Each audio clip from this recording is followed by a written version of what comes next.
ఏంటంటే మీరిద్దరూ ఆనంద్ వెంట పడుతున్నారు. ఇప్పటిదాకా జగదీష్ ఫోన్ చేశాడు, ఇక ఈ రోజు నువ్వు ఇక్కడికి వచ్చేసావు. ఆ రోజు ఫోన్లోనే జగదీష్ తో చెప్పాను, ఈ రోజు కూడా చెప్తున్నాను, ఆనందిని ప్రశాంతంగా బ్రతకనివ్వండి. ఇప్పుడు నువ్వు ఏం అడగాలనుకున్నా వెళ్ళి వాడిని అడుగు. నువ్వు భర్త అని చెప్పుకునే అతన్ని.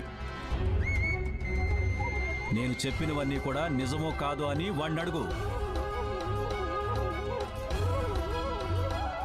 నీకు నిజంగా ధైర్యం ఉంటే వెళ్ళి వాడిని అడుగు. బంధాలన్నీ తెంచుకున్న తర్వాత ఆనంది ముందు చెయ్యి చాచడానికి సిగ్గనిపించలేదా? మరి నీకు నిజం చెప్పడానికి ఎందుకు జంగుతున్నాడు అతను? వెళ్ళి వాడిని అడుగు. నువ్వు ప్రశ్నలు అడగాలనుకుంటున్నావు కదా, వెళ్ళి డాక్టర్ జగదీష్ని అడుగు. ఇక్కడ తమాషా చేయాల్సిన అవసరం లేదు.